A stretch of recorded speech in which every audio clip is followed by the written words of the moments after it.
రక్షకుడైన యేసుక్రీస్తు శ్రేష్టమైన నామమున ఈ ఉదయకాల శుభములు మీకు తెలియజేయుచున్నాను. ఇది నా దేవుని యొక్క వాక్య ధ్యానము. మనుషులను సంతోషపెట్టువాడనైతే దేవుని దాసుని కాకపోదును. గలతీ పత్రిక 1వ అధ్యాయము 10వ వచనం. ఒకవేళ నేను మనుషులను గనక సంతోషపెట్టేవాడినైతే నేను క్రీస్తుకి దాసునిగా అయ్యేటువంటి వాడను కాను అని అంటున్నాడు. దానికి కారణము కూడా అతను చెబుతూ, యేసుక్రీస్తుని ఎరగక మునుపు అతడు మనుషులను సంతోషపెట్టేటువంటి వాడుగా ఉన్నాడు.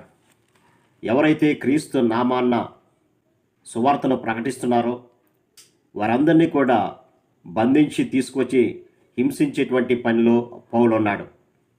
కాబట్టి దేవుని కొరకు సాక్షిగా లేడు, కానీ తన యొక్క మతాన్ని పట్ల, తన యొక్క ప్రజల పట్ల అతడు కృతజ్ఞత కలిగినటువంటి వాడుగా ఉంటున్నాడు.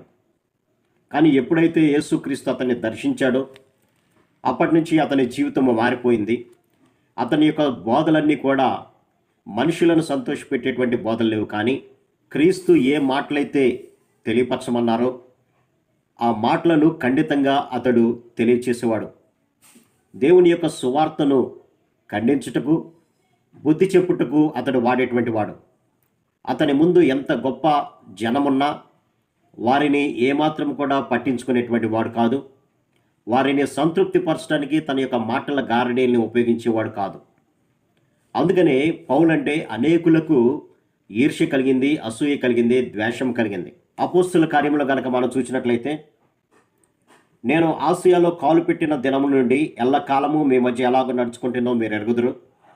యూదుల కుట్ర వలన నాకు శోధనలు సంభవించినను కన్నీళ్లు విడుచుచు పూర్ణమైన వినయభావంతో నేను ఎలాగూ ప్రభువును సేవించుచుంటున్నో మీకే తెలియను అని అంటాడు.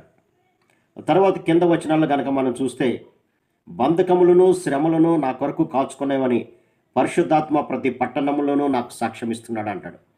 ఒకవేళ మనుషులను గనక మెప్పు కలిగించేవాడైతే, మనుషులకు ఇష్టమైనటువంటి రీతిలో బోధ చేసేవాడు, మనుషులకు ఇష్టమైనటువంటి రీతిలో తన యొక్క అలవాట్లను మార్చుకునేటువంటి వాడు.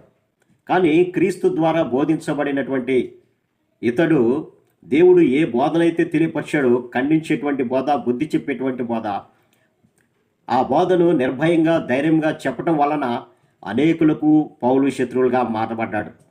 అందుకని ఇక్కడ అంటున్నాడు, యూదుల కుట్ర వలన నాకు శోధనలు సంభవించినను వాటిని ఓర్చుకొని నేను కన్నీళ్లు విడుచుచు పూర్ణమైనటువంటి వినయభావంతో నేను సేవ చేశాను అని అంటాడు. బంధకములు శ్రమలు నా కొరకు కాచుకొని ఉన్నాయి అని అంటాడు.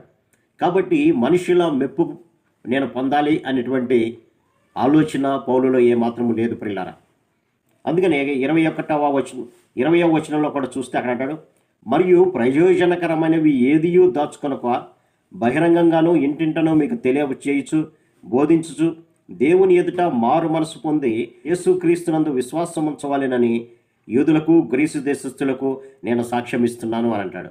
కాబట్టి ఎప్పుడైతే క్రీస్తు గురించి బోధిస్తున్నాడో ఆ సత్యాన్ని తెలియపరుస్తున్నప్పుడు అనేకులకు శత్రువులుగా ఇతడు మారినట్లుగా మనం చూడొచ్చు. ఆ బోధ బోధిస్తున్నాడని పౌలుని చెరసాల్లో వేసినట్లుగా మనం చూడొచ్చు.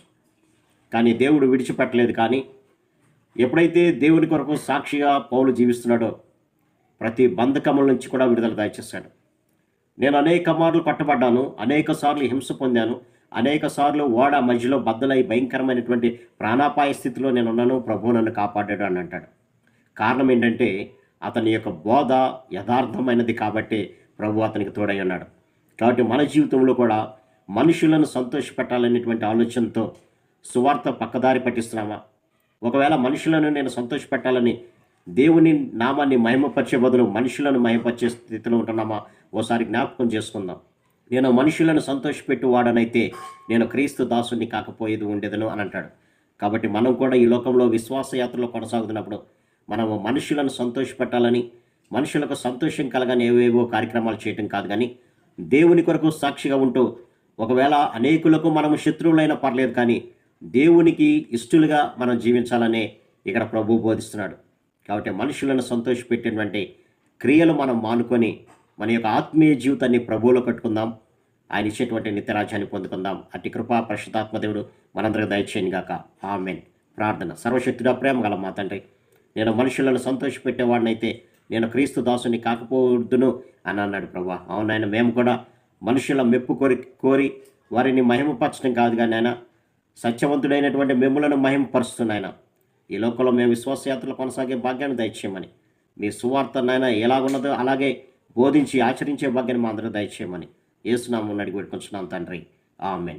God bless.